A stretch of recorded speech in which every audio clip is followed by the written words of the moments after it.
Welcome to Don't Whistle at Night podcast, where Navajo legends echo in the shadows. Darren and Dawn will guide you through the sacred fire of native storytelling, where the old stories breathe, the unknown walks among us, and voices, long hidden, rise to be heard. And remember, don't whistle at night.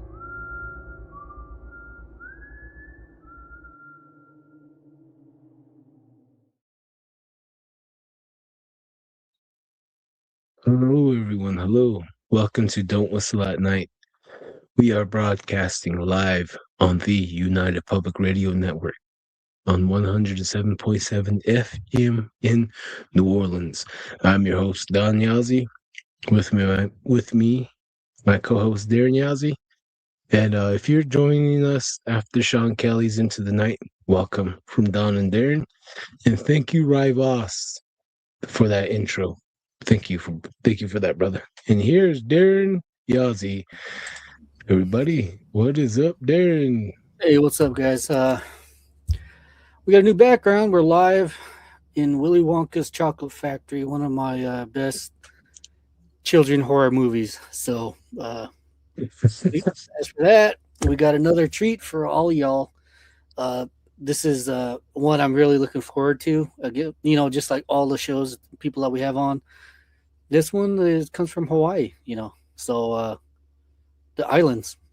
So I'm really excited. I got a lot of questions. We had a brief conversation at the beginning, but legit, man, I'm excited about this one. We got ghosts. We got a ghost story. We got ghost stories, I think. So, it's been a while. So. Oh yeah, most definitely. Let's get the show rolling, shall we? Let's welcome in Simeon R. What is up, brother? How's it going? Hello. Hey, what's up? Aloha. For real. So, How you guys doing? Oh, not too bad, man. How about you? Good. Yeah. Awesome. I'm really excited, man. I'm excited to hear the stories that you have, and yeah, legit. Let's do it. I've had a couple experiences. I've had some experiences in Hawaii. That's probably a good place to start. And then I've had a lot of experiences in California and Washington Coast hey, as Simeon. well.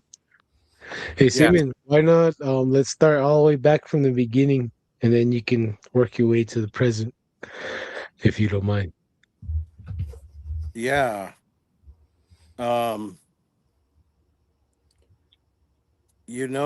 The very beginning supernatural experience I had was, that's an interesting question, and that got me thinking. The experiences that I usually talk about are from when I was an adult.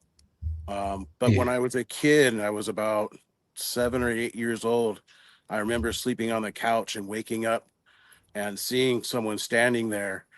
And I think that was my very first ghost experience, is seeing, to me, it looked like a kid, but it was there and it wasn't there. I could kind of see through him a little bit. And I remember being like just terrified and sitting there like stiff, in my bed on the couch where I was sleeping in the living room. And then I just closed my eyes and covered my head, and I'm like, okay, I'm going back to sleep. This is too much. And then, I just kind of forgot about that. That was my very first experience ever.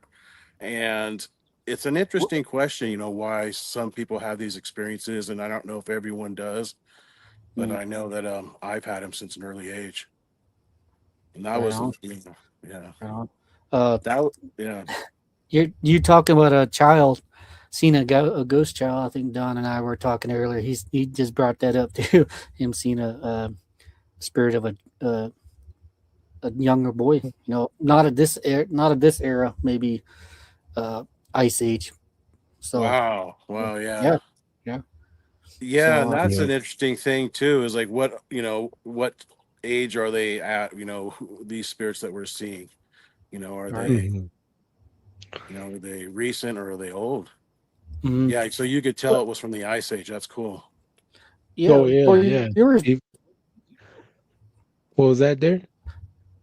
Uh, Oh. for yours, what was the child like? Was he wearing a Metallica T-shirt or modern wear? You know, it was very like silhouette ish. You know, it was kind of like looking, kind of through it like a silhouette, kind of like seeing a shadow, but right in front of you. You know, that's what it was for me. Mm. So Oh. I saw it, and to me, it was kind of wearing real plain clothes, sort of like I just remember it almost like um maybe like the long sleeve like cotton shirt, like the old, old shirts, older shirts kind of, it Oh, just, geez, huh? it was older attire for sure, but it was kind of, Uh, I didn't see color. It was kind of hmm. silhouette. The gray Where kind of was this at? ghostly. Uh, This was in Southern California. oh, okay, Yeah. nice. This is in my, yeah. A lot Yeah, of Yeah. history I there. I like your background, man. It's really lively. You got a bunch of cats running around in the back. That's pretty nice. That's Uh, Cosmo there. Yeah. oh Oh That's wow, funny. I yeah, that's a didn't nice notice should that view. till you run by. Right. should have brought some catnip here. I'm just kidding. Be like, hey, right here. That's funny. Mm. That's a So little that bit of extra entertainment there, right? oh yeah, yeah. So that so that so that figure was like kind of like gray, white, ghostly, Yeah, transparent type of deal, kind of huh? like, yeah, kind of like, yeah, transparent, yeah, whitish, you know, whitish, kind of silverish, sort of You, like you know, sort of halo. I try to Mhm. put like movies out there that common movies is like so people can kind of get an idea of it.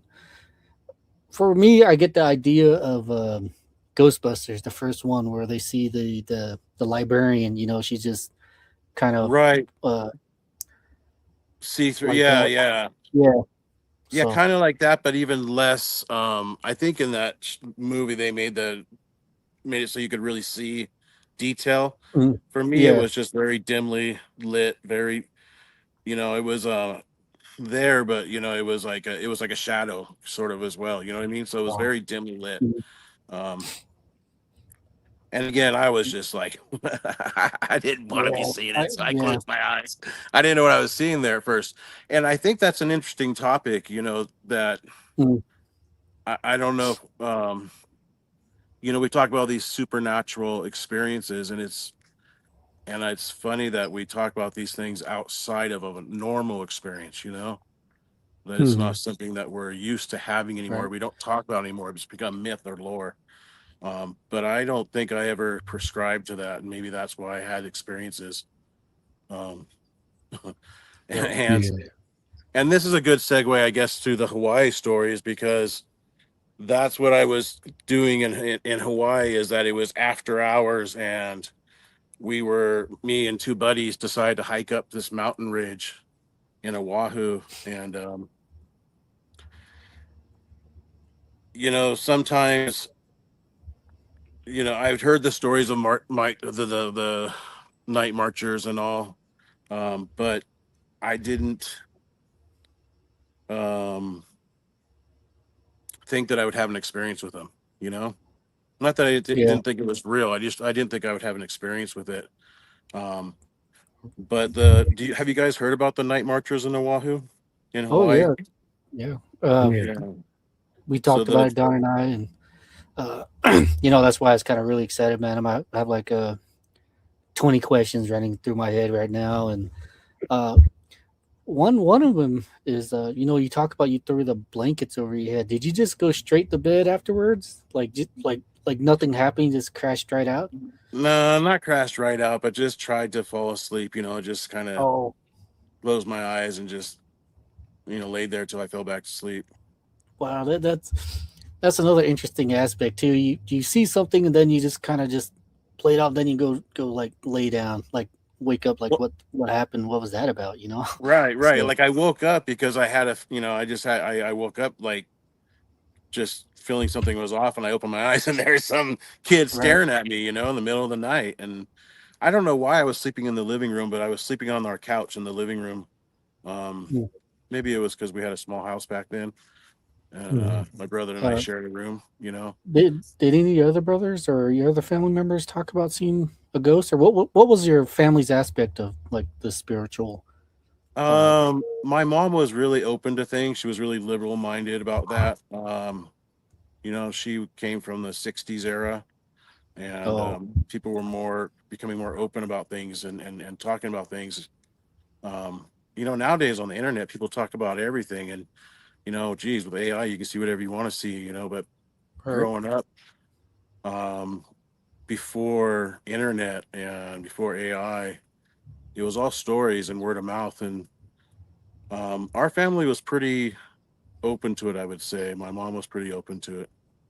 My dad was pretty. He didn't talk about it much, but you know, they were open to it. Right. I think 60s brought the man. What was that? Kind of the LSD, new- free love. yeah, the Yeah. new spiritualism. I think that like an era of spiritual. And that's the interesting dynamics is that my mom was more of like on the hippie side, my dad was more on the spiritual side, and that's Well, you know and then they got right, together and had you, huh? right. Wow. Oh, So well, my dad was going through all different religions and spiritual quests, and my mom was Wow. just open to you know the just doorway was already open. Sounds like. yeah, Right. yeah, Wow, man. What I've noticed, like from uh hauntings and ghostly things, like if it's like that, like if it's like gray, it's not, it's friendly. It's right. not as evil. And then like if you see apparition like you and I, it's not as bad. But it's those ones that are complete dark, just black, or like they're short or tall, but just Right. dark. Those are the ones that You watch out for. are not nice. They'll You start know, poltergeist. Uh-huh. I count myself fortunate because I've had pretty good run-ins, I think. You know, it's interesting you say that. Because I didn't get a bad feeling from this ghost. I just didn't know what to think, you know? It was just outside my scope of reference. And Hmm. so I just was like, okay, I'm going to bed. I'm out of here. You know, but Yeah. that's interesting you say that. Yeah, I didn't get a bad feeling from it. And fortunately, all my experiences I've not had a bad feeling about. Even the night marcher one, I was very respectful of that was the only one that was I was concerned, I would say, you know, Oh, okay. with experience. Well, sounds like he's ready to take us Yep. into that story. Or unless you have a question, Darren. Unless you have a question. Oh no, man! It's I'm completely ready for this. It's I was always curious about it too myself, I and know, right? yep, yeah, we have someone that seen him, out there. Finally. Yeah, yeah. Yeah, yeah. Yeah, then that's the caveat, you know what I mean? Because from the stories I've heard, you're not supposed to, if you come across them, you really don't want to look them in the eye. Mm, And that's the story I heard all my years in Hawaii. Um, that these are fallen warriors and they're still out there marching and patrolling and protecting their area. And so if they come across you and they don't recognize you and you don't introduce yourself correctly or you're not family, then you're someone to be eliminated. wow. And people could just come up missing, or people come up with having heart attacks or whatever, just found dead. And so that's what I had heard for years before I had my experience. Mm. And I can go into the story if you have any questions. Yeah. Oh, well, Darren, you have a question? Uh, your first time going to visiting the family out there. What did they? What was the rumors? Was it just like how you're saying it earlier? It was just more open, Uh, before you get into the stories, what were the rumors? What were you told about them, or why were they marching? Well, what I had heard, the stories I'd heard from friends who were Hawaiian that I'd met there, was that during the time when there was the battle going on between King Kamehameha and the other kings and chiefs of the islands.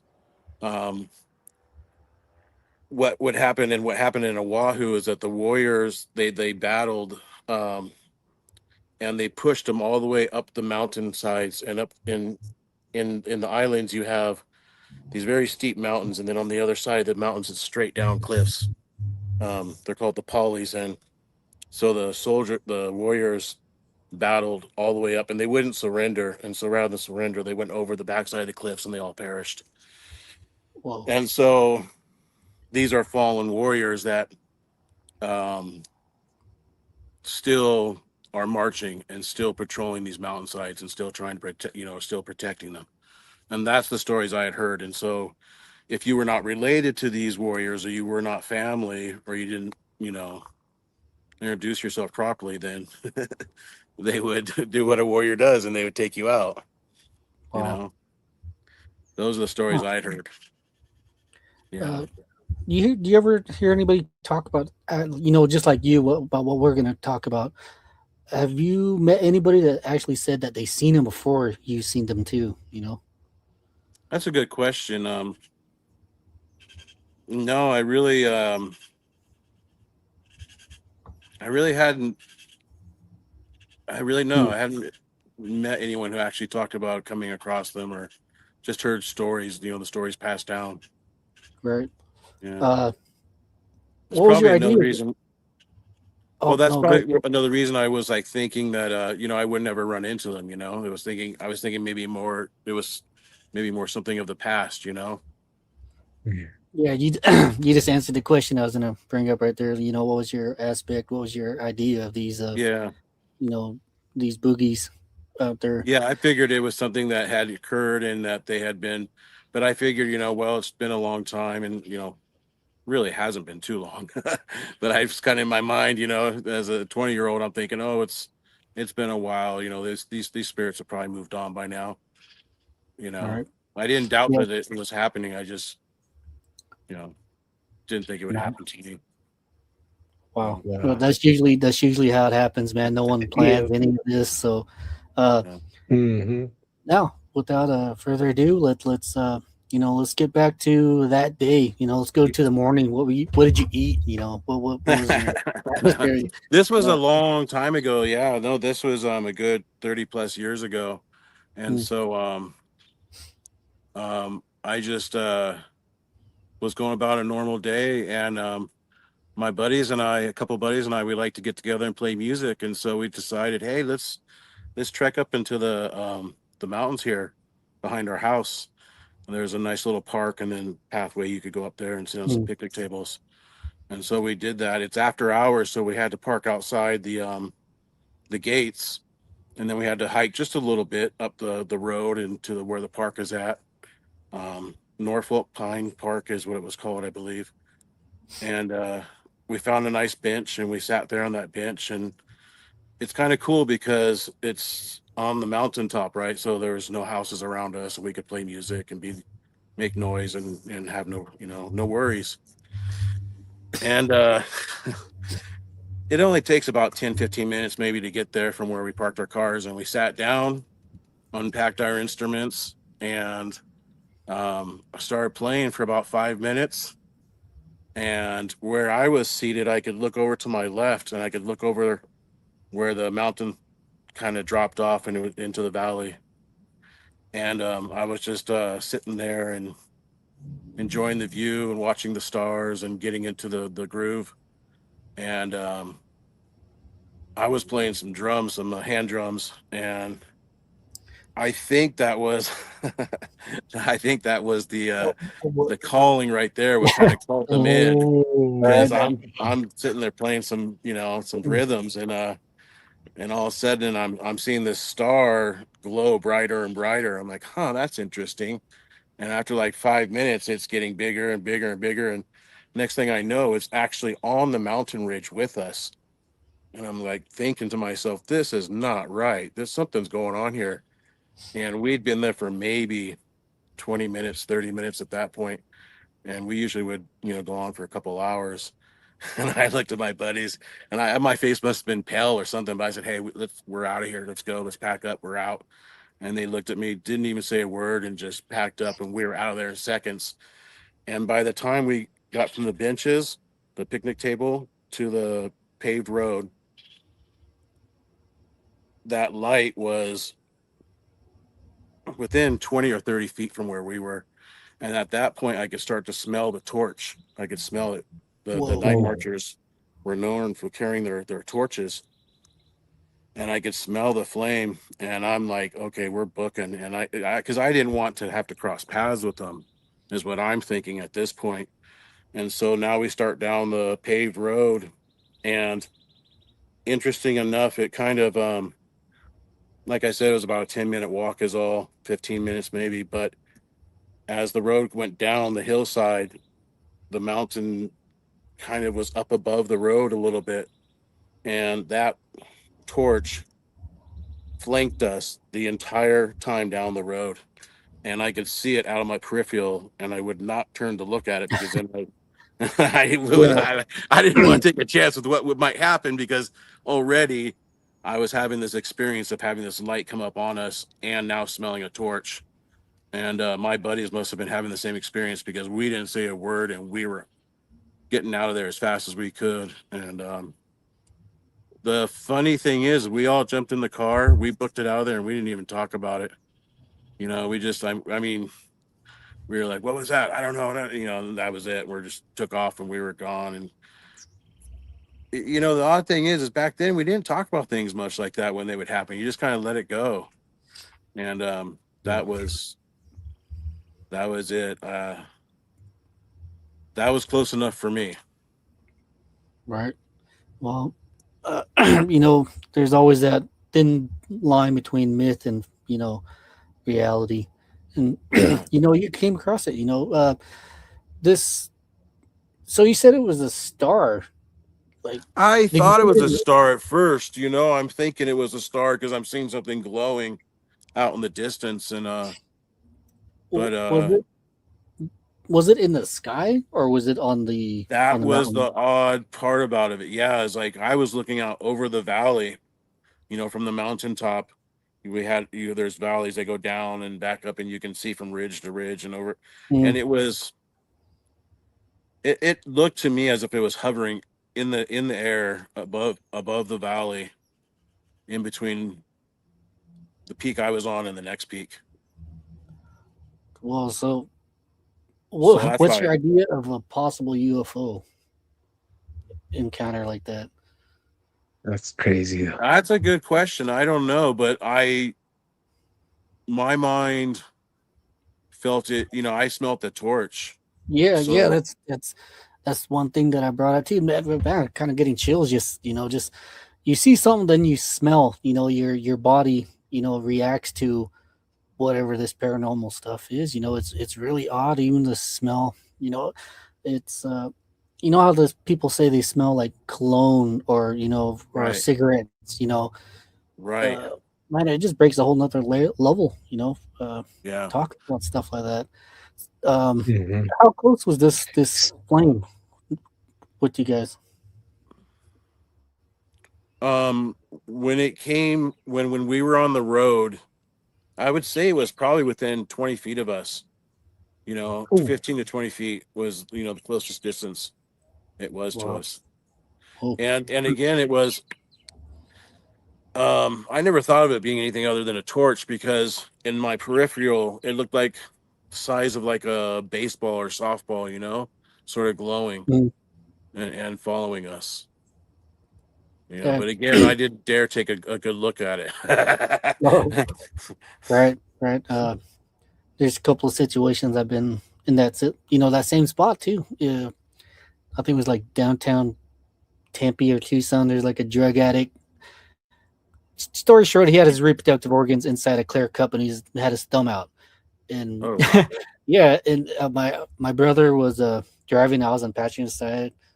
Just the same thing. You don't want to look, but like we already seen it. So, I get to understand that feeling. But dang, that is it's truly creepy.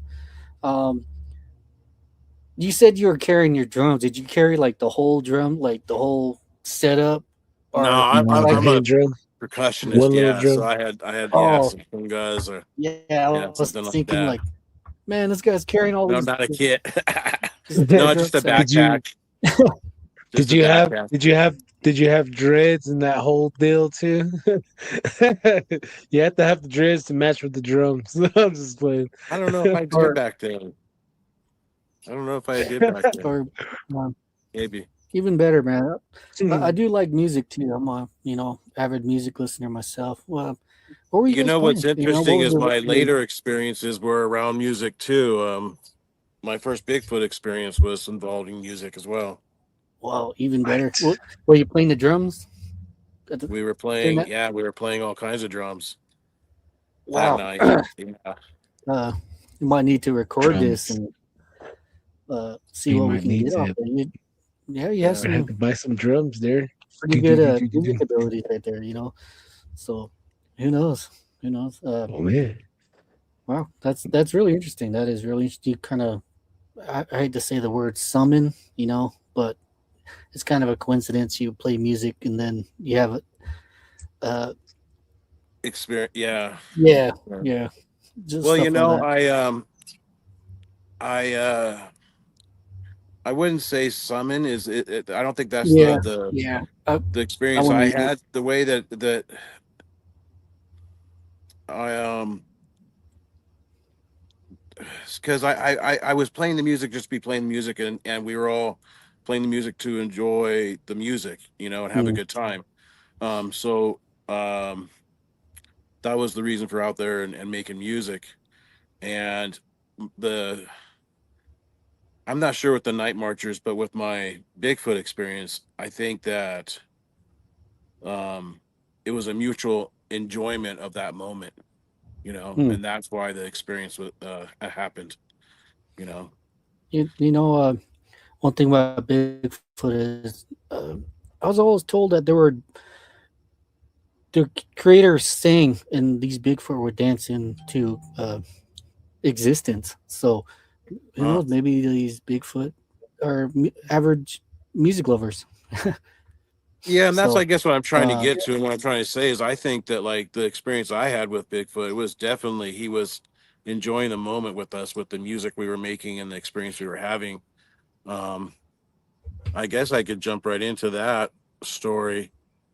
Um, and that took place in Washington, on the Washington Peninsula, and mm, we'd been up there on the right there near the BLM land, so it was pretty remote. And there's hot springs up there and such. We've been, soaking all day and having a, relaxing time. And then around the fire down in the valley, um, there was probably about 10 of us making music. We had all kinds of instruments. But our buddy, who was a really good percussionist, had timbales. And if you're familiar with timbales, those mm, things are loud. They're the loudest percussion instrument around. And we're in the bottom of this valley playing music, and there's mountains going up on either side, and the music just echoing through the valley. It's incredible, like amphitheater effect. And for some reason this year, up there in the Washington Peninsula, was during winter, coming on winter, and the northern lights were starting to come down as we're sitting there having this experience, playing music and enjoying the fire, and just having a good old time. And these northern lights come out, and we all stopped drumming because our buddy with the timbales was playing these sounds that sounded like lightning and thunder, and making these noises that I've never even heard before. And it was like he was playing to the aurora borealis, and the mm. aurora borealis was playing Mm. back to him. And it was just a spiritual experience in itself. And at the apex of all that, and his drumming is just insane, this yell let out so loud that it echoed louder than his drums down from the top of the ridge down the valley. And it was just this hollow, scream. And it wasn't like it was a scream of excitement and enjoyment. Everything that we were feeling inside, it expressed vocally. And it was Wow. amazing. And that was my first Bigfoot experience. And we all got chills and looked at each other. We were just like, oh my God, that was a Bigfoot. No one questioned what it was. And there was about 20 or 30 of us there at that time. Wow, man, I hate to be jealous, but that you just set the proper, how oh man, I don't have words for this right now. You Conditions. set you set that mood. You're playing music, everybody's having a good jam session out there in nature. The Harmony. aurora borealis comes up, and It was that magical. It was something yeah, else. dude, It was spiritual. It really was. And that was I, what was really nice, man, is because we were all kind of in that mindset. We were kind of like wanting to have, we were really looking for experiences like that, looking for experience other than what we had grown up with and been told. And myself, I was coming right out of college. I was kind of on break. It was third year of college. I'm going, what's going on? What am I going to do? What am I doing with my life? And then have some real life experiences like that, right, and that wakes you up. Right, exactly. People should be awake to events like these, and I could consider that a gift. Pretty much. After that, right. Yeah. What was your thoughts of Bigfoot? Was that the first time you ever used that word? Bigfoot, or we had known about it. I think there'd been soft disclosure for a little while. I think soft disclosure started with like Star Wars. Right. We have Chewbacca, right? What was he? He was a Bigfoot. Yep. But I grew up in the 70s, and these paranormal or supernatural things weren't really talked about. And if you talked about these things, if you talked about having these experiences like seeing UFOs or ghosts, people kind of looked at you sort of sideways. They're kind of oh, are you crazy? Yeah. Which again, I think is kind of I commend you for what you guys are doing, because even for me getting on here and talking about this is still I guess growing up in that era, I had to overcome, my my conditioning to talk about it freely, Right. Oh yeah. So to answer that question, I guess I'd always been open to these things and experiences, but I grew up in a time when you didn't talk about them. So it wasn't until the first time I heard him yell, and I was kind of breaking out on my own a little bit more, and going outside of traditional schooling and learning and knowledge, that I started asking questions myself, like what is life really about? What is reality really about? What is a spiritual life about? What are spiritual happenings? And to me, paranormal things and supernatural things fell into those categories. So I was open, but I but I was also very skeptical at the same time. But that night when I heard that Bigfoot, there was no doubting what we heard. Wow. Yeah, it's kind of a taboo we're trying to break. Being a Native American, we never really talked about this out in the open like what we're doing now, and we're trying to give a platform out for people like yourself. Like you grew up in an area where it was like what you said, it was soft disclosure. Everybody had a certain idea what it was, but they never really talked about it. But we got this podcast going. You can spill whatever you have on your mind about these subjects. And this is one.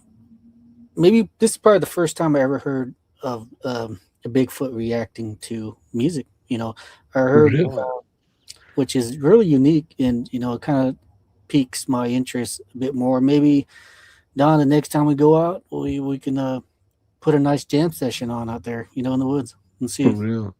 Yeah, I mean, I'm sure even just bringing some recorded music and playing it Um, Right. you know, and I would imagine, you know, Well, that I what were you gonna say? that comes to my next question. Would you mind playing some drums for us?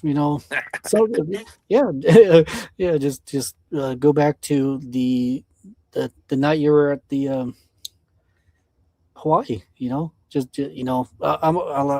I really like music. There's a lot of stuff I 06. don't. Yeah. That's the first Yeah. time I heard that word. That you said about the largest. So I might have to look that up. I might have to look that up and see Oh, what the night marchers. No, the drums, that big drum. Oh, the kunga, the congas. Yeah, the congas. yeah, yeah. That's the Oh, Yeah, first yeah. time I heard that okay. word. So learn something That's new. the yeah. That's yeah. That's a good drum. That's the one you see most percussionists playing with bands and stuff are the congos. Huh. Okay. I'll look it up Definitely and gonna have to have a jam. We're gonna have to have a yeah, jam session for real. Probably Chaco Canyon. Yeah. Who knows? One of these old haunted washes. We'll see what we can drum up. But that sounds like a really great idea for real, Darren. mm, um uh so during your time, like on your time on the where you currently reside, have you used your drums and seen anything weird go on or no? You know, um, no, I haven't personally really seen anything in our backyard here. Um, I've had some friend. I know there's been experiences around here, but I haven't had anything with my drums or with any music personally. Um, not right here. No. Interesting enough. Mm. so going back to your jam session, what did you ever tell your brother or your parents like Uh, like mom, dad, guess what happened, or you know co- like just due to the excitement, the one in Washington. yeah, because I know when I first seen this exorcism, back on the reservation, my father showed up, and I swear we turned into like a bunch of little kids, just like dad, walking around, like just like you want to believe what we just seen, was it anything like that for you, or how did you go about it? Well, when we Or all what? heard him yell like that, my brother was there with me, so that was cool. Oh, that's even better too. Yeah, yeah. So we shared that experience, and then the rest of the folks were just friends we made along the way. We're traveling with.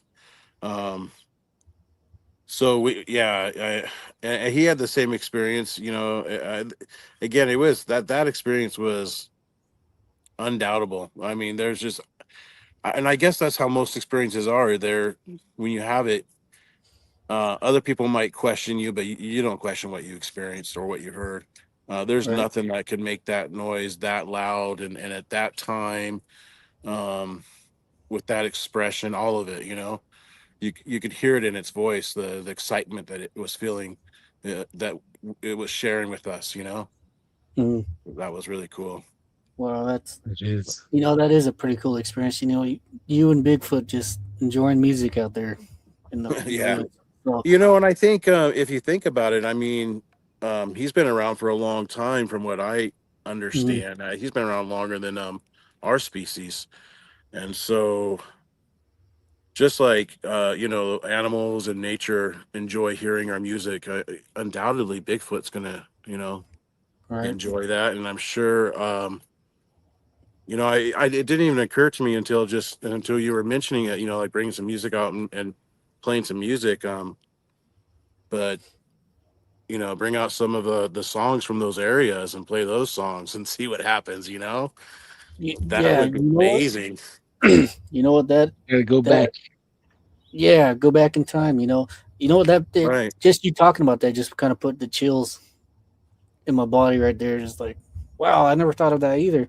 That's a really good Yeah, because I know like we've had we have some Bigfoot songs that I've heard down here, and it'd be really amazing to go out there and sing some of those songs and or play them and have them recorded or singing them and Yeah. Yeah. I don't know if do you it guys a ever few seen times and that. see what happens. Oh, Right. yeah. Uh, I don't know if you guys ever seen that picture of a Bigfoot playing drums and singing with yeah. the normal Yeah. people. So, like, I bet like every tribe has a song with Bigfoot, and I know we do too. Remember we were chatting with Randy. He Yeah. Right. said Yeah. game songs. We have a song Yeah. for Bigfoot because he's on the night team, and Yeah. we're on the day team. Wow. Yes, Yeah. it's That pretty that. awesome. Uh, Yeah. That's pretty awesome. That is. That is pretty awesome. Uh, it's also another good aspect. This Bigfoot character, this Sasquatch, is he's a family man. From what I get you see him with kids and a wife. They Yeah. have a nice little family, and it makes me feel better that Bigfoot likes music. He's a music listener, and you I make there's oh and I think that speaks to the fact that there's an intelligence. mm, There's a creative mind there. Um, I mean, shoots to be able to exist, and be on the peripherals of being seen and not seen. They pretty much mhm. I think kind of choose when to show To themselves. avoid. Yeah. Yeah, they're very intelligent. for sure. Even like Uh, just seeing how they construct their homes, like Um, they'll use like say W4 trees, and they'll weave all those trees with different branches that they brought in. They weave them all together, bind them all together. So I there is definitely an intelligence for sure. Go ahead. Yeah, I wish I knew that stuff when I was younger. I didn't have access to that kind of information, and uh, it wasn't until I heard Coast to Coast, you started listening to Coast to Coast, all right. that I even heard people talking about Bigfoot. Really talking about it openly, and that's it's kind of interesting when you think about it. Mhm. Yeah, coast Yeah, to it is. coast. That was the standard right there. Yeah, yeah. That's the Especially when they talked about skinwalkers, like that guy's line kept dropping every time mm, they didn't want information to get out. But what were you gonna say Yeah, there? Yeah. uh, you said the word audio. That also put another question in my head. Was anybody recording during this night? you know, not back then, no, because this was pre cell phone. Oh, yeah, that's a 90s, totally huh? different age too. So yeah, uh, Live you in the know, moment. yeah, living in the Yeah, moment. Yeah, that's the best thing. That's the best thing you can say is just living in the moment. Nice yeah. jam Listen session, days. Bigfoot. That would have Uh, been amazing. But it would have been had been recorded on a tape cassette or something, yeah, back then, yeah. and And that even quality would Well, have been terrible. right, right. Yeah, just having this aurora. I'm trying, man. I'm trying. I can just imagine this aurora borealis. I'm really jealous of people that live out there and see such lights in the sky.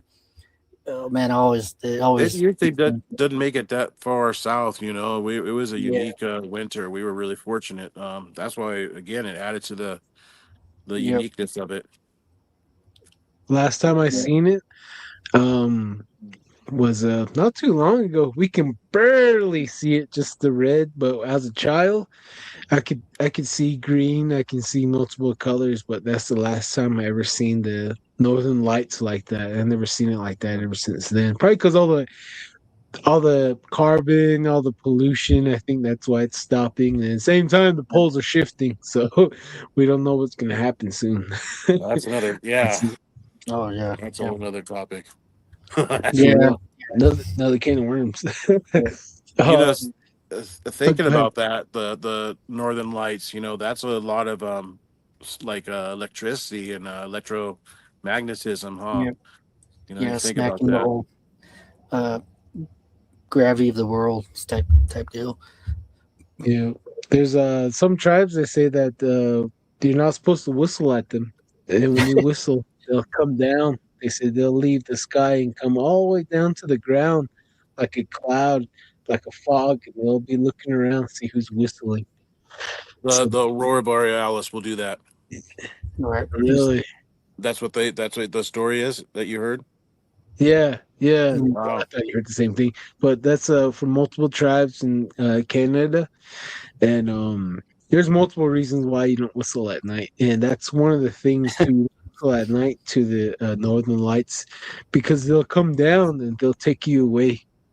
That's one of the That's stories. interesting because I've been listening to this lady a lot lately who's talking about plasma and plasma energy and such, and she's talking about how relating that plasma energy to those type of electromagnetic fields and such, and that those are what was she saying? Were like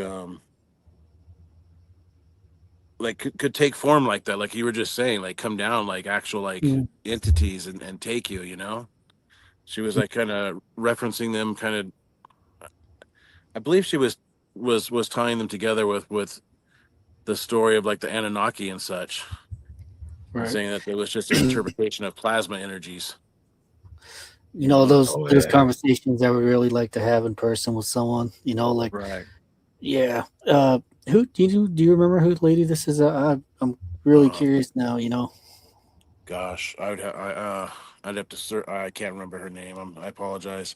I Oh, should it's have all thought good. of that. You can send me a message. I'll send it there, and I'll I do like that. to I'll look do into that. that too. But she writes about it, and she's very much into this you know, the plasma energy and well, because you know, you think about it as in this dense reality, this physical reality is is there's less material and density than there is gray matter or dark matter or plasma energy, you know. So it's you know, this manifestation of density is actually um less likely to occur than non-matter.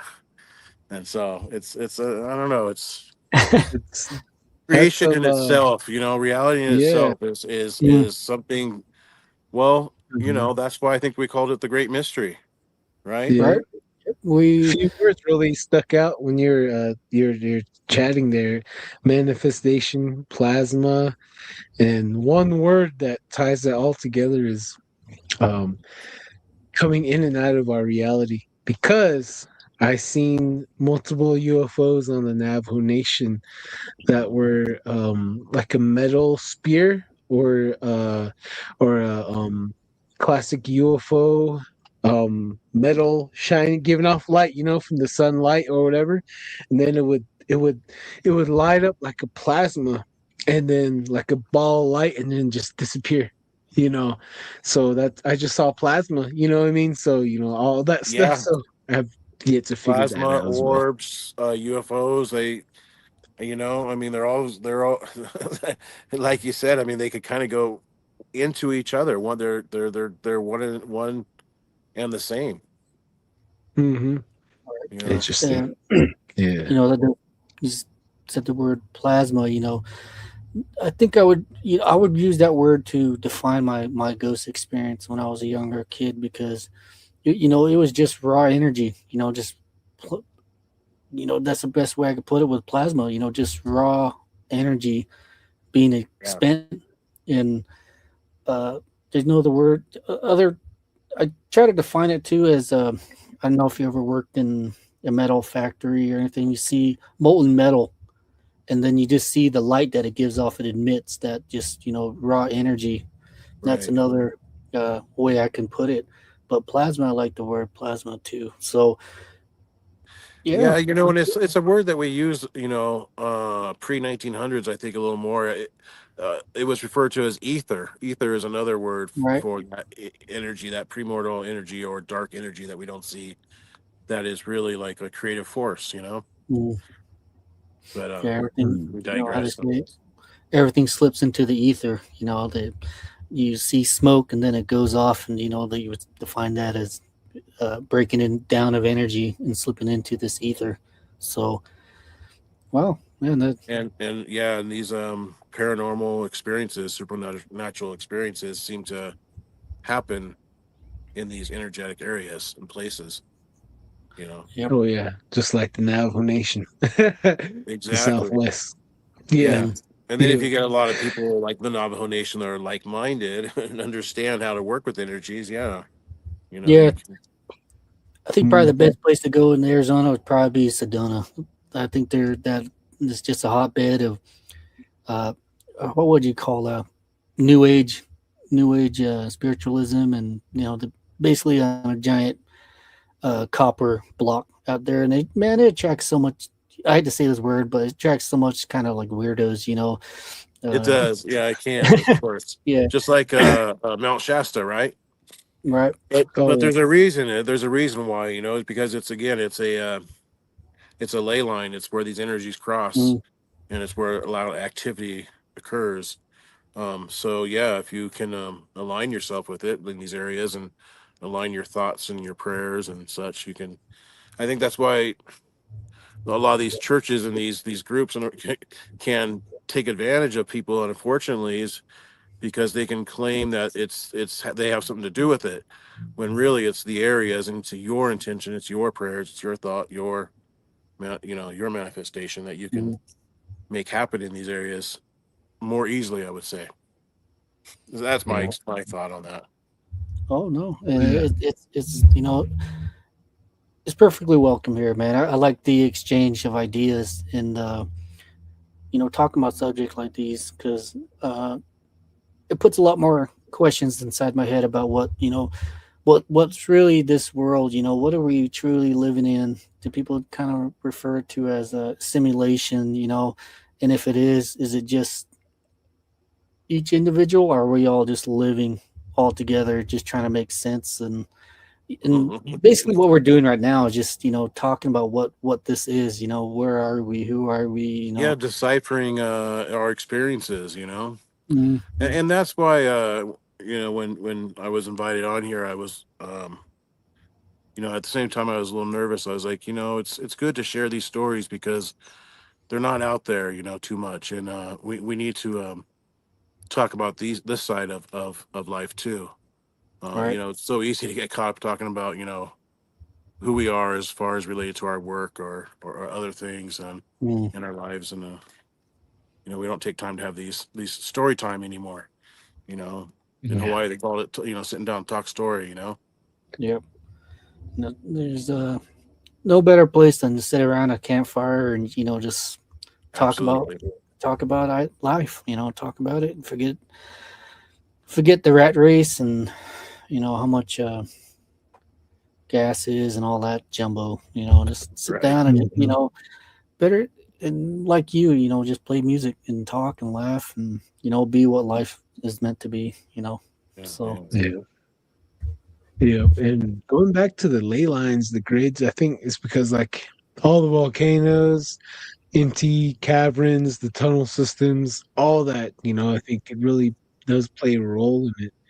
I don't know if it opens doors, I think that's why um our tradition says that we're not supposed to harm our mother, we're not supposed to make holes in her and all that, because it could upset her. You don't know what you're gonna open, basically Right. Pandora's box.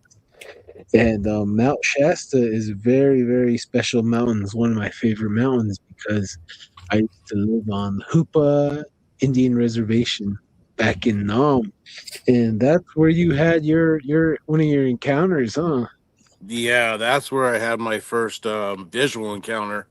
Um, yeah, that right there, bordering the Hoopa Reservation.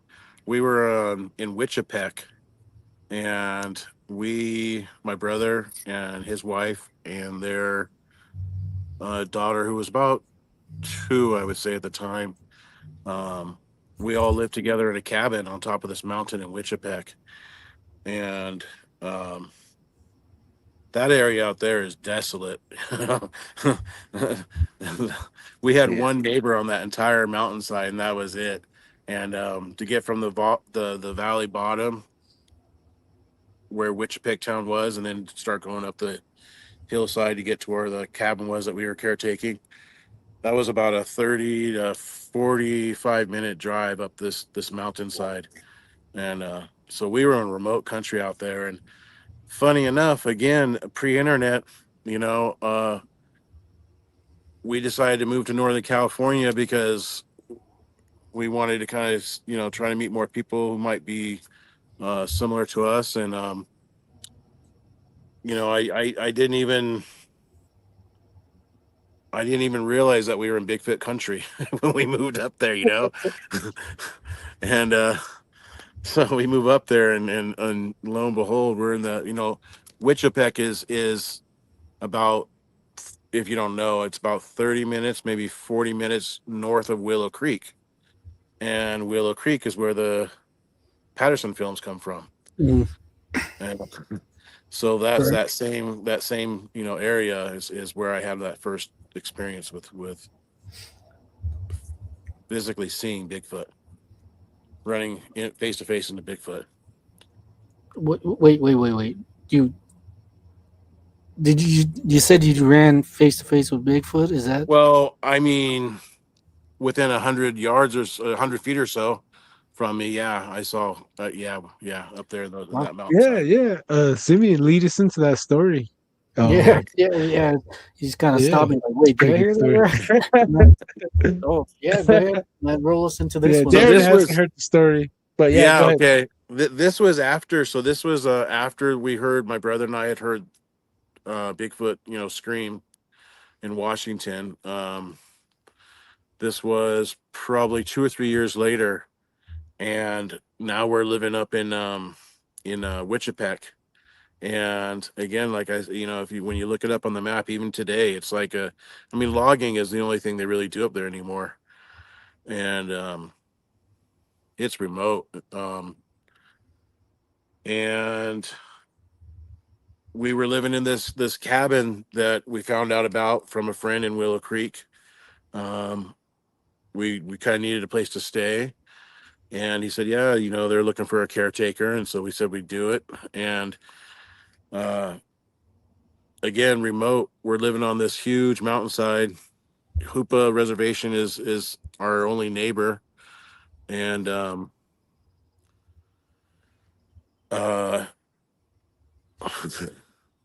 there wasn't much to do up there. You know, we would garden, we would swim. We had a lake there on the property that was fed from the artesian well, and so my brother and I started hunting mushrooms and looking for mushrooms that we could try to sell at the market, or you know, just eat for ourselves. And that's how I ran into him. I was out there hiking one day, and I just happened to be by myself this time, and I was looking for a certain variety of mushroom that I kind of discovered grew in the creeks. And we had a creek that ran on the north side of us, and it came down um, to about to just south of the property, and then another creek came on the other side of the property, and they intersected on the far south side of the property. And so I figured I would just follow the Y down, come down one side of the creek, and then go back up the other. And the house sat right in the middle. And I started. And it's about, probably, I would say, depending on how quickly you're going, it's probably about a 45-minute hike going down this creek and then back up. And I started down. I came all the way down looking for these mushrooms, didn't find them. And I came to where the two creeks intersect. And so I was going to start back up the trail, up the other creek, going back up towards the house, call it a day. And when I got down to the intersection where the two creeks come together, I heard something running down the other creek bed.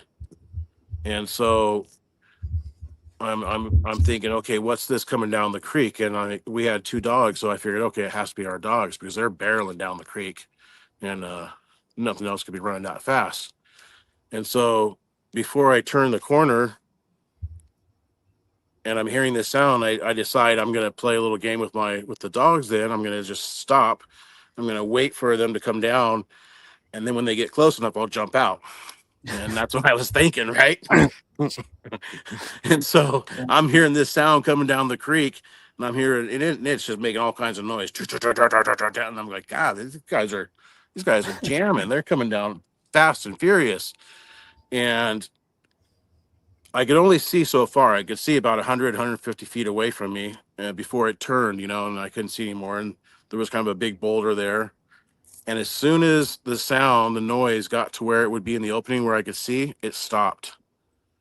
And that was my first curiosity. I was like, huh, that's interesting, because I know I am waiting for it to come down the creek, and I heard it didn't hear me. I was just barely walking. It's running down, and I was being super observant. I'm noticing which way the wind's blowing, all that, We've been living up there in the hills for a while, and next thing I know, from behind this boulder, this creature stands up, and I can see from its waist up, and it's not our dogs. It's not the dogs. It's this big hairy thing, and it's looking at me, and I'm looking at it, and I'm wondering how it's even knows I'm there, because I hadn't made a sound at all. And next thing I knew, it kind of stepped out, and it kept its eyes on me a little bit, and then turned its head and jumped across the creek, or stepped across the creek. It just took one step across the creek, and then up the hillside right there, ting, ding, ting, like 2 little steps up the hillside, and it was gone into the bush. And I was scratching my head going, what in the world? I know what I saw, but I can't believe what I saw. And I'm trying to figure out how the dogs did that, how the dogs looked like a creature and jumped at the same time, or whatever they did to look like a big hairy Bigfoot, because I couldn't believe it, And so I'm like, okay, did I really see what I saw? So here I am. I take off running in the direction that it was took off. And for me to get across the creek was 3 or 4 steps. For me to get up the hill, I had to crawl on all 4. And that's how massive this thing was. It made it look like nothing. And then I took off running into the bush, into the forest up there. And there was really no trail, and I couldn't see anything. And so after like 10 steps or so, I realized that it wasn't too smart to be trying to chase something to the forest. And so I stopped and turned around and went back up to the cabin. Dang. Yeah. I like that. I like how you made yourself stop, and then you thought like how was that, how put everything together, how could the dog do that? And then you charge, makes it even better too, you charge after it, and then you're like, oh, that's probably not the best idea. Yeah. Wow. Dang, dude. That's pretty. When did this happen? When? This was I was thinking about it, and this was like had to be like 97, 98 when this happened. Huh. Well, it's the 90s. Yeah. Did you say that it had white fur as well? So there was a few things that stood out to me, like that made me question what I had seen. First of all, again, it happened in a time when I couldn't go on the internet and research what happened. I couldn't really talk to too many people about it because I didn't know anyone had seen anything like that. And the thing that really blew me away is that it was completely white. It was like grayish white, and it had no smell. There was no smell. And so all the stories I had heard, what I did know about Bigfoot is that it was dark and that it smelled terrible. But again, it wasn't until I started listening to Coast to Coast a couple years after that, probably in the early 2000s, that I heard people talking about Bigfoot, and I realized a few things. I realized, one, that some are white, and some do get gray and gray out just like we do. And then I heard another thing that they only let out that smell if they're threatened or trying to be threatening. And I think because the way he came up on me. I mean, he must have sensed me because he stopped, but either he didn't have time to be threatened, or he just wasn't threatened by my presence. He obviously wasn't threatened by me at all. I mean, these things are massive. Right. It's his territory. It's his home for sure. I felt out of place there. Very Yeah. small there. How Yeah, tall do I you felt think real this guy small. was? Yeah, definitely. I How just remember it being big. Like it had to be at least 8 feet. It just seemed huge, just massive. And a funny part about this, I was telling this story a few years later, and my brother happened to be there, and he's like, "Oh, you left out the best part." And I'm like, "What are you talking about?" He's like, "When you came back to the cabin," he's like, "You walked in and you were like white as a ghost, and I asked you, oh, what happened? Did you see a ghost?" And you're like, "No, I saw a Bigfoot." So like even before I even said anything, it was obvious that I had an experience to my brother anyhow. Unfortunately, he wasn't there with me that time. We were always hiking together. It was kind of odd that he wasn't with me that time. Well, well, dang, that happens it's fun. sometimes. Yeah, it happened. Yeah. And that time it was with no music, nothing. Just again, I was just out looking for the mushrooms that we would hunt around the Mushrooms. area. Yeah, Yeah. I do respect a good mushroom hunt every once in a while too myself. You look in the screen right here, you got a little mushroom right there. Always been a big fan of Alice in Wonderland, stuff like that. I like Eat, I think eat that half. mushroom can take you out of reality for 3 hours in the back one. I'm eyeing that Oh one. yeah, If that's Just the kidding. red cap one, that's for sure. yeah, A break No, from we were up there reality. on that. I'm not sure if you've heard about matsutake mushrooms, but there's a yeah. matsutake trail and the mushrooms start really far north. Gosh, as It's far as Oregon. maybe, yeah, all the way up to Oregon, Washington, even maybe further north, and comes all the way down into even into California, Southern California. But yeah, that's one of the ways we were able to make money up there. There wasn't a lot of ways to make any income up there. Right. Oh yeah, definitely. Um, uh, that's in Oregon. That's the number one missing people, mushroom hunters. So, Really? you know, yeah, like if you look up Oregon, because the whole time I was in Northern California, that's what they told me too. Missing people are mushroom pickers. I was almost I was almost one of those people. I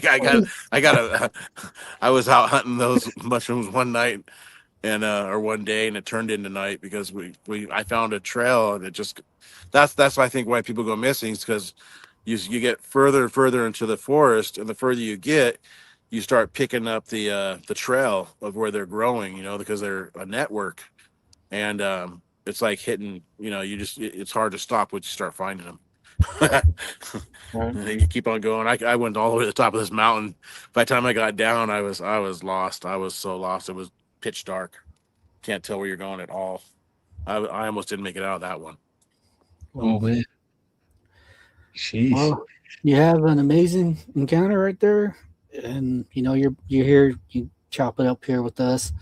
Yes, Um, yes. what color was your dogs? Were they white too, or? Yeah, that's the thing, is one of them was like a white wolf, and the other one was like a shepherd, more brown. Um so that's why at first, Big when I saw dogs. its head, I thought it was our dog, even then, but then when it stood up, I was like, that's Yeah, not that dog. you just imagine. and and it jumped across the creek, and it was that, that Bigfoot crossing, with the two arms and two legs. Mhm. It's but again, in my mind, I'm going, okay, well, if the dogs jumped at the exact same time, maybe I'm seeing things. Um, Yeah, but that's I just our can. rational mind trying to make sense of something Yeah, that's not sensible. yeah, yeah. I can imagine two dogs just one standing on the other one's shoulders, and they're just, Yeah. you Yeah, know, I thought I was going to jump out and scare them, right? yeah, yeah. I respect That that would too, be a man. skinwalker. Go Yeah, ahead, Darren. Sorry. I usually do that with my dog too. I sit there and I run off and find a corner and you play around with your animals like Yeah, that. yeah, So, yeah. yeah, That's When you and got that's a lot good of time and you're out in the middle of nowhere, it's kind of fun. right, right. Yeah. What your story remind me of was from Hanson's story, Darren. Remember he was all in camo? He was Mm, bow staying underneath the tree and he saw that dog man running down the ridge and yeah. then it stopped, it turned, looked right at him. Then he had like a scent controlling spray on too. Mm, So he was like, how in the hell did you see me? This thing was looking right at him. So, That's you the know, thing is that, yeah. oh, go ahead. yep. Sorry. No, that feels like it definitely felt like he sensed me for sure. They have an extra sense like that. They're more tapped in that way, I think. Right. And also, humans, we're not really quiet animals when it comes down to walking around the woods. Uh, other than like a big cat, Yeah. they can, you know, we tend to make a lot of noise. As much as you try to blend in, I'm pretty sure nature will look at you like, what is that? Just Yeah, pretty yeah. sure like with the dog man, I'm pretty sure he used to walk around, take a trot in that same area and then he noticed something different. So, Yeah. uh, that could always be a factor too. So, but we're talking about it. So that's the best thing. We're just spitballing, throwing the ball back and forth. Um, Hmm. which Hey, is the Simeon. Oh, sorry, Darren. Go ahead. Sorry, I didn't oh mean to no cut no you off. right there right there. Oh, I was telling Darren earlier on Sasquatch Chronicles, there was an episode where they're talking about the white Sasquatches don't have any teeth because they're old, and when they catch their prey, they eat them from the inside out Oh wow. slowly. Yep, and they rip their Yeah. bones apart. So the old ones stay in certain parts while the younger ones go and migrate and they bring food back to the old one, or the old one hunts Oh, and lives off of whatever he can find. So there's a lot of And stories of it having no teeth, and and it'll that gut brings up people out from their rear end, and even from their stomach too, from their guts, opening up their belly button area. So it's very, very, very ugly stories I've heard yeah, relating to the white one. that's And gnarly. Yeah. on Navajo Nation, they say the white ones are the evil ones. They like to chase after horses. They like to eat horses. Huh. So that's some of the few stories I heard on the white Bigfoot. 300 years old, over 200 years old. That's when they turn white. That's what Thomas Seawood said. Tom Seawood. But yeah, Darren, you have any questions? yeah, you bringing up that it's eating the insides. I think Will Jennings, you brought up a story like that. A girl, she got stopped and she got knocked out and she woke up and the Bigfoot was eating her intestines when she was Intestines. Yeah. yeah. And if I remember right, that was somewhere in Washington or Oregon, I think. If I remember Wow. right, don't quote me on that, but I've been Oregon. yeah. So beware. Another cautionary tale. Just a warning. Um, Yeah.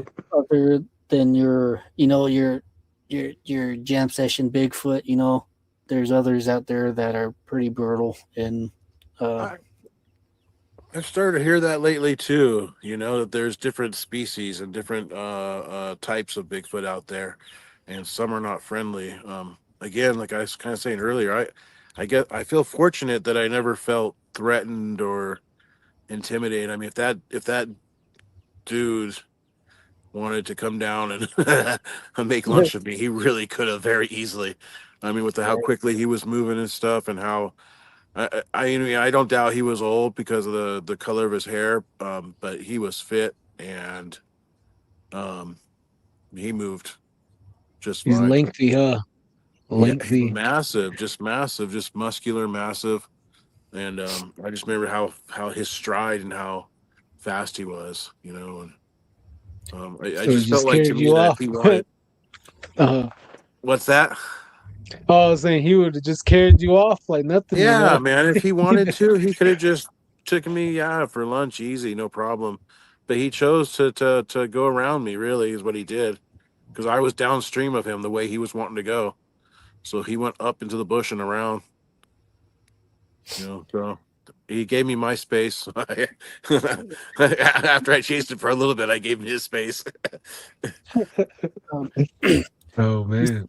besides the mushrooms, what other wildlife are there?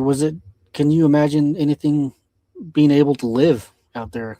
Was there a Oh, lot of everything was game? living out there, man. Everything's living up there. You have the bears, and I'm sure you got cat, and just there's so much wildlife up there. Oh yeah, Oh, it's very nice. thick and it's Yeah, it's a wet climate. Yeah, it rains all winter. yeah, I actually miss living there as well. I lived there for about a year. I was in the conservation corps, it's so beautiful up there. I Yeah, miss the mountains. Yeah, definitely. You couldn't get into the river, the Trinity River, they said, because you have to wait for three people to get taken by the river. Offering is three people. Then after the third one dies, then you can jump in and fish and do Oh, whatever you want. So I'm like, yeah, wow, yeah, that's that's that's freaking dark. right. Well, you had to wait. All right, third one down, you there's jump in and do a cannonball, belly flop. Like what that's crazy. One time I almost jumped in. They're like, wait, only two. You have to wait for the third one. You can if you want to be number three. I'm like, oh hell no. Yeah, it's yeah, it's pretty fun swimming in those fun. rivers up there. That's yeah, that's a big part of life. We should be able to swim in the rivers anywhere we want. You Right. know, I For miss real, that. Yeah, man. yeah. Yeah, They don't even very, like you very. swimming in the lakes anymore in Southern California. Oh Yeah, geez. it's kind of becoming like that too, like a massive like flesh-eating bacteria or algae blooms and stuff like that. Oh Yeah, yeah. yeah, So yeah, yeah. Correct. that, Nose. that kind of sucks, man.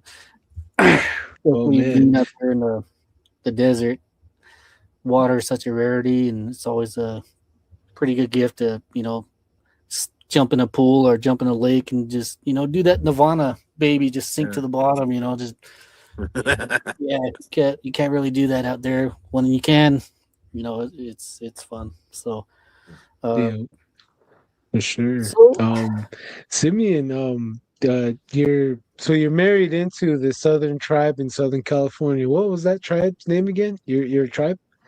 It's Kumeyaay. cool. Kumeyaay.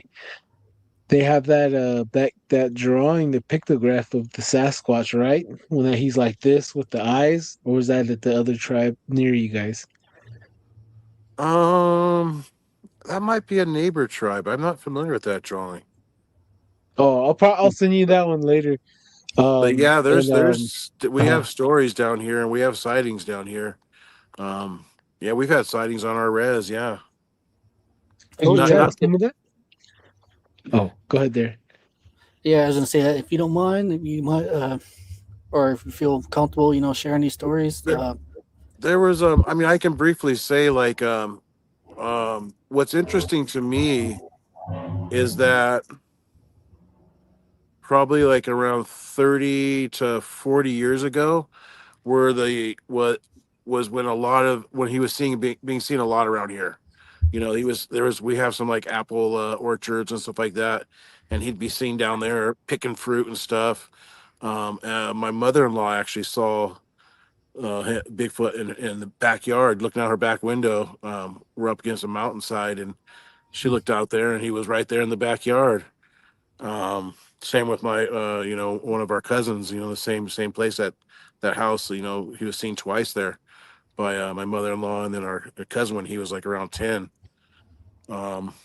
So there was like those three or four incidences that I know of, a while back. And then interestingly enough, in recent years, about 4 or 5 years ago, no, about 2 or 3 years ago now, he was just sighted again here in the area. So Wow. he was just seen crossing the road and going up the mountainside again here, but hasn't been seen in a long time, like over 30 or 40 years. Hmm. You know, Speaking more It's- about it, what is your wife's tribe say about it? Say about the big guy, um, or it's better yet, what we is how we does your we wife? Excuse me. How does yeah. your wife picture, or how did your wife deal with the topic of Bigfoot? What is how did she go about that? Um, she's never had her experience personally, but she believes, um she knows that they exist. She's had other experiences that allow her to understand that they exist. And she's heard my story enough times. Yeah. Wow, you know that. And go ahead there. Yeah, I always like the meeting with different group of tribes, different cultures. And it's always a beautiful thing to talk to another culture. You sit down, you ask questions, and just trade stories. And I think that's the plus, always a plus to this podcast. And tell you the truth, it makes talking right now, it makes up for dealing with the hot heat and working the 15-hour days out here. So Yeah. that's always a blessing, dude. It really is. And hearing your story and your encounters and how you deal with it, that's another plus. So thank you for coming on, dude, for real. And Yeah, man. it's been a while since I heard a good ghost story, but as simple as it was, it gave me chills, dude. It's I don't know what it is, but just a simple story just gives me the chills. I had one man that came on. He talked about seeing a skinwalker, and he was about to shoot it, and it and it went down in a tunnel, and then when he waited for it, and the man came out. When he said that, I was like, man, that's freaking that's scary, dude. It's freaking chilly. Yeah. It's a hot day, and I'm freaking getting the chills. So, Yeah. I think it's important that we share these stories. We talk about these things. Yeah. Simeon, keep it on your tribe. Didn't you, or each tribe has similar stories, if not different stories of the same creature. Just like for the Paiute here in St. George area where I reside right now, they say if you see a Sasquatch, that's a bad omen. That means you're gonna pass away soon. And especially like there's every tribe has different stories of little people. And I was wondering if your tribe down that way has stories of little people. Yeah. There's the stories of the little people here, and there's the stories of the giants, and those are stories that have kind of been passed down. The little people stories are kind of funny sometimes, because a lot of times the moms and aunties will tell the stories to get the kids to come home before it gets dark, or to put their toys away and stuff. Like if you don't come home, the Ipoos are going to take you away, or the little people are going to take you away. You don't put your toys away, they're going to take your toys away. And so they are always talked about, as if they were a part of the culture and community. But in that way, it was kind of like a teasing or joking sort of way. And then there were stories that were more serious that were told to, I think, family members and kids as they get older, more experienced type stories. Right. It's always the child, that childhood trauma really gets all these Native Americans, like that. We worry if your little people are gonna get you, Yeah. Be good, or they're gonna come get you. Right. Yeah. In my childhood, it was no different. So, the stories we have of the little people is kind of like they're mischievous. They're like tricksters and things like that. They're usually depicted like that, and sometimes it's almost comedic. Yeah. And I really think they do take little trinkets and stuff, and sometimes they take them, and sometimes they bring them back. Know. Right. It's almost comedic because Don and the group chat, like, dang, little people stole my hot dogs. Now, like, what am I gonna do? It's almost comedic like that, and it also gets to a serious point where they, kind of took my ring. Took a ring, and I'm just waiting for it to pop back up, and in the back seat or on the top of the car. And then I'm probably just gonna like like, dang, what do we do? So it's the factor of little people like that. It's hard to explain, but You know, stick with it. they have even in Hawaii. I heard stories of the little people, and they Really? call them the Menehune over there in Hawaii. And the interesting thing about the story of the little people in Hawaii is that the Hawaiians say when they came to the islands, the little people were already there, and they're the ones who built a lot of the heiaus, the sacred uh, where they would stack all the lava stones and such, and make these like terraced areas. Supposedly, Mm. the little people built a lot of that stuff. These are stories I heard. Did you ever happen to see these areas? Oh yeah, for sure. Yeah, they're there. You can go and visit them. You know, because the heiaus were continued to be made. You know, the Hawaiians. That's where they would. You know, that's where their sacred areas were, and they would do. That's where they would go and pray and offer. You know, Mm. their offerings and such, and you know, And do a lot of their what spiritual activities. speaking on the little people in the Hawaiian version of it, what are the like I said, they're almost creepy. Like what kind of creepy stuff do these little people do in the island? Big Well, island. in the islands, there's Mm. from what I've heard, there's two varieties of little people. They're the green eyes and the Oh, red eyes. And the Green. red eyes oh, you don't mess with. Yeah. You don't want to see the jeez. red eyed dudes. They're the mischievous ones. Wow. Yeah, that's crazy. That is crazy, and That's it's good creepy. information. Yeah, Yeah, that's some that good one information right there. for sure. Yeah. Uh, So the green how ones do are More friendly. friendly. Yeah. Oh, okay. Yeah. Wow. And Yeah, I never really had, too much experience. With them in Hawaii, but I know people who said they've seen them. uh, if you don't mind going in on a couple of those stories with us for the little people, these little people, is kind of a hit and miss. They're either really good and they like watching kids play, and there's some that are really mischievous and do kind of hateful works towards Yeah. humanity. Do you mind giving us a couple of stories of these green and blue-eyed? What were Well, they called again? the mini hoonies from Hawaii. Mini. Yeah, they call them mini hoonies. Little Mini people. hoonies. Um, I just had a friend who had had seen them over there in the islands in Kaneohe. He told me a story about it. Seeing them on the property and just seeing them running around. Um, I never had any real experience with them except for one time hiking at night. Something kept on pulling on my backpack, and I turn around and look, and there's nothing there.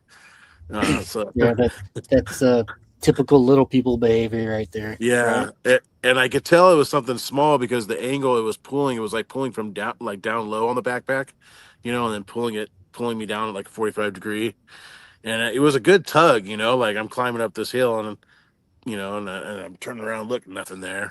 Happened 2 or 3 times, um, but I never had a bad experience or anything with them there, and that's about it. With the mini hooney experiences out there. Um, Wow. I I I think to me one of the most amazing stories I've heard a buddy of mine told me, which happened here in Southern California, and he said him and his friends got chased away from a bunch of little people. They got chased out of the valley, and that Really? that was a good story right there. Did you Oh, tell us that one? yeah, yeah. Go for it, man. This is when the boys were all younger, they were all teenagers, and they drove down to the valley below the old village, and they were down there horsing around, and there after night, it was kind of getting dark and all, and uh it was time to get home, and they're all loading up in the back of this little pickup truck, and all of a sudden in the bushes out come these little people.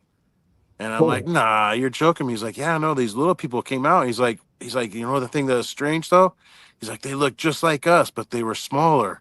He's like, and they were all dressed in traditional attire, and they had bow and arrows and they had spears, Yep. and they're wearing deer skin and everything, and I'm like, nah, you're messing with me, you're pulling my legs. Like, no, I'm serious. And say they started chasing them, and so they all jumped in the back of the truck, and they were literally like shooting the bow and arrows and throwing the spears at him, he said.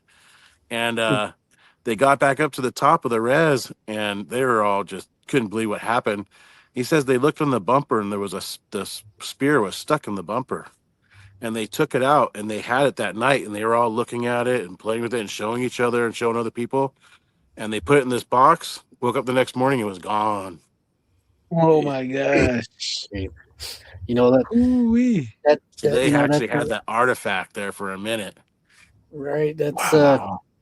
That's a grade A, little person. Yeah. If you ever listen to the show before, we constantly bring this topic up because it's almost a staple for Native American living. Everyone has a little person stories, and they have names for them. Also, Yeah. these Bigfoot, everybody has a story. Everybody has a name for these Bigfoot, Sasquatch. Yeah. We call them Yaito on our side, but only during the winter. So, it's he plays a part in the culture, the Native American culture, and which is really unique. It's really unique. It is, But, and I think that's why these experiences still happen on reservations, is because we're still open to it. Yeah. Yeah, but that story reminded me of my brother-in-laws. They were hiking up Navajo Mountain, and they looked up on the ridge before they're making their way up the mountain, and they seen like about a group of little people standing right on top, staring down at them. They had their bow and arrows drawn, and they're looking like they're about to chuck their spear at them. And they Right. said they dressed in buckskin, same thing, Right. traditional. Right. Yep, and then the brother-in-law told me he was in front, and then he said, "Hey," he was trying to call his other brother to look, and then all his brothers said behind him was, "Nope, I'm out." He took off, and he said he looked back and he was already hauling ass down the mountain. And he said he looked up and those guys were staring at him. They said they were about to shoot the bow and arrow at him. And he turned Yeah. around and started running. They hauled ass off that mountain. So in Navajo or Monument Valley too, same thing. They're dressed in traditional. And then there's another one that has that little beanie, the gnome looking ones too. They're around as well. Huh. So, there's so much that we have yet to learn and understand about this world. We share it Right. with multiple creatures, that's for sure. I Multiple believe we do. beings. I believe we do. Yeah. yeah, and it's Okay. also And all that. Go ahead, there. It's also the height variant too. Some of them are, like about a foot tall, too.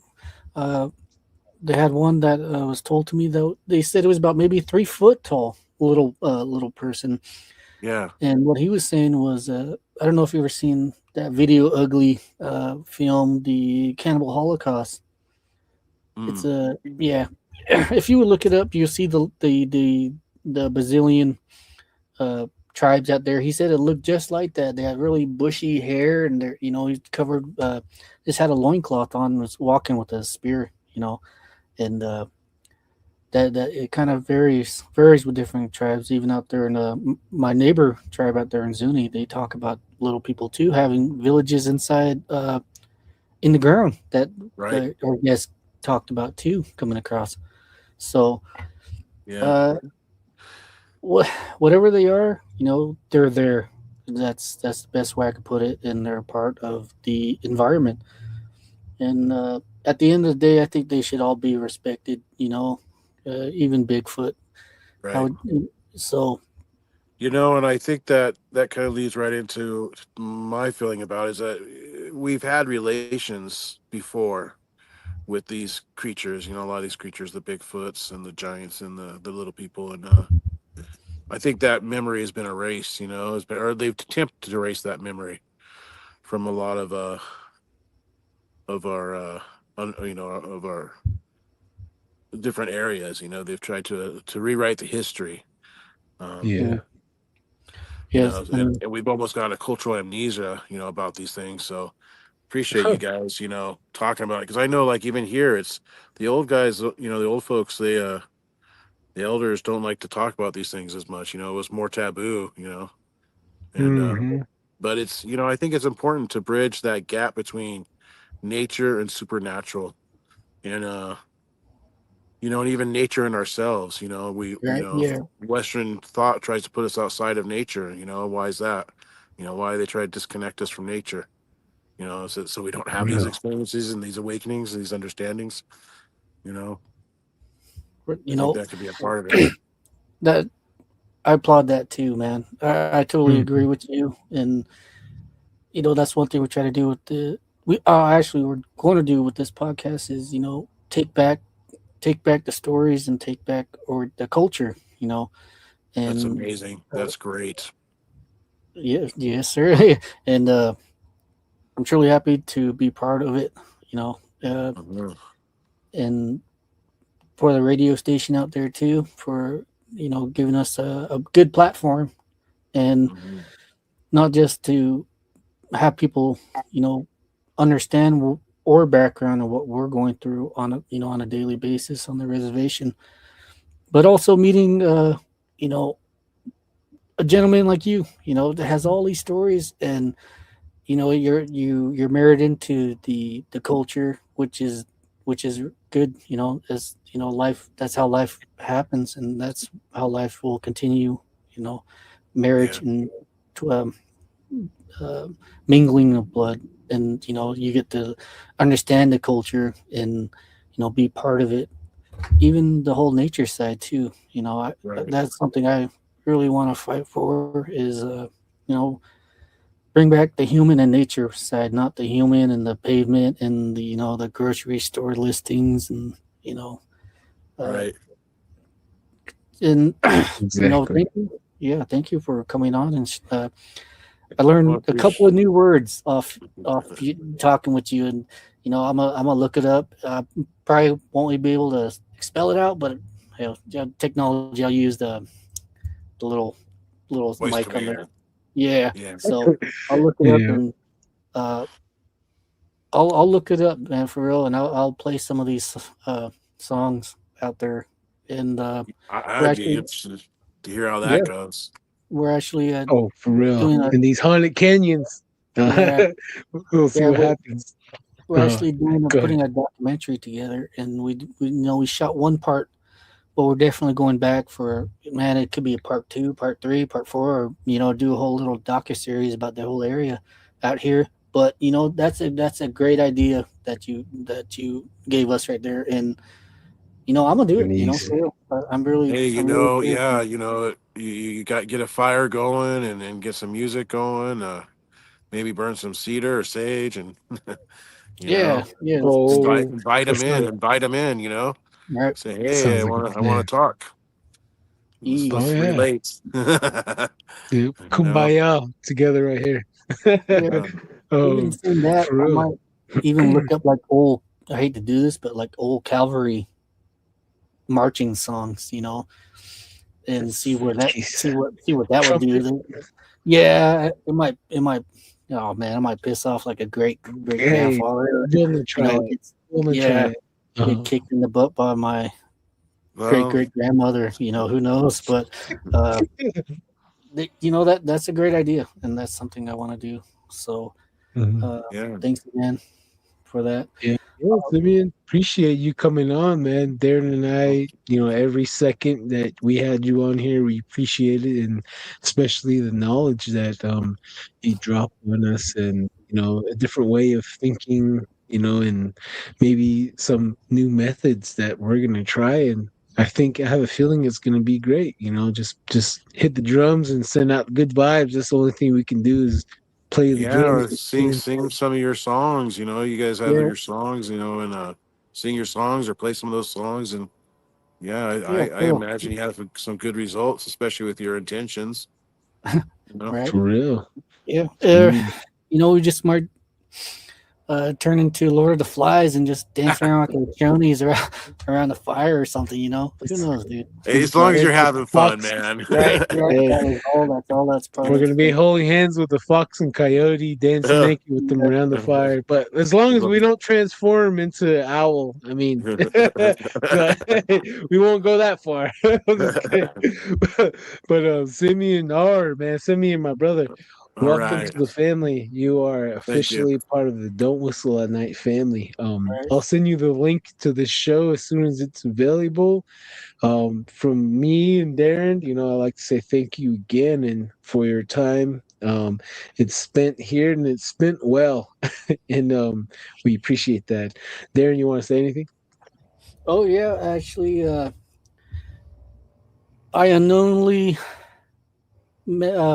brought two friends, long time friends, together, and the last time they said they seen each other was the junior year at high school, and they're pretty up there in age now, and it's unique. It's a blessing to have friends, in this life, and that's one thing that we should do more is make friends, make best friends, be a best friend, be there for one another, and it's an even greater gift to come across them again and seeing them after so many years. And I had the same thing happen to me out there in Gallup. I haven't seen this man for maybe 15 years, and I walked into a store and he was right there, like, holy shit, bro, like, I haven't seen you for freaking years, man. I swear if I could pick him up and spin him around, I would have picked him up and spun him around for sure. Like, man, like, yeah, it's joy. It's joyous, it's one thing to say you're, alone in this world, and that's sad. And, it's heartbreaking to say that, but, find help, find a friend, find friends, make friends.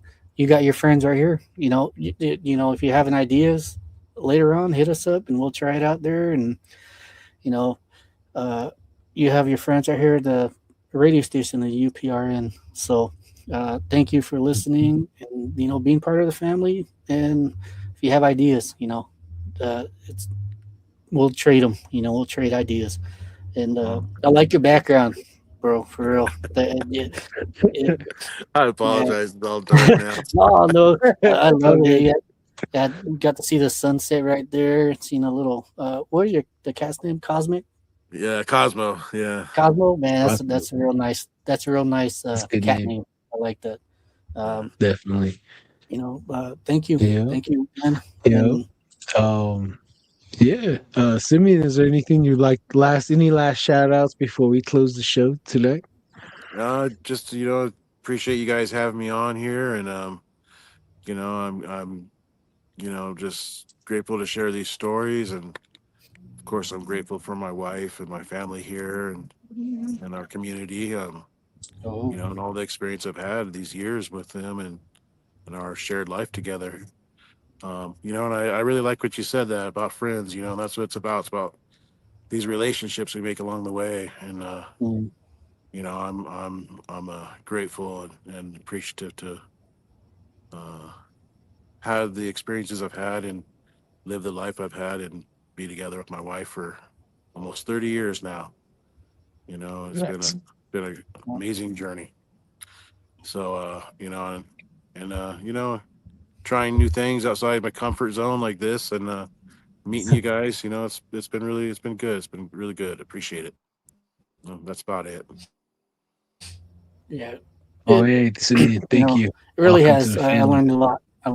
And the world gets to see you and see your smile, your laughter. So that's a big plus for everybody out there.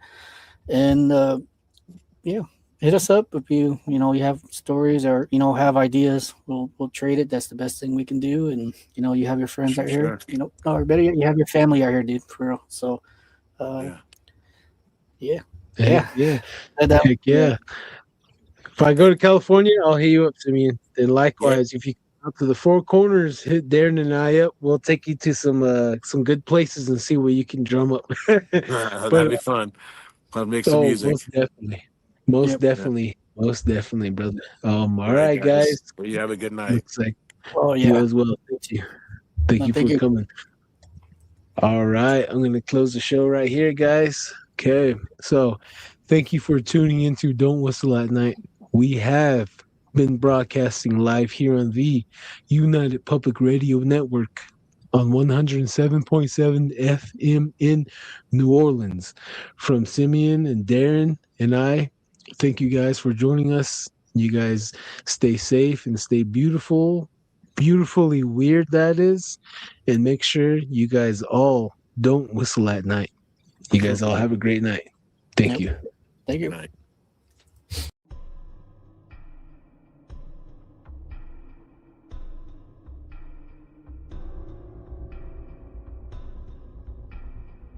Welcome to Don't Whistle at Night podcast, where Navajo legends echo in the shadows.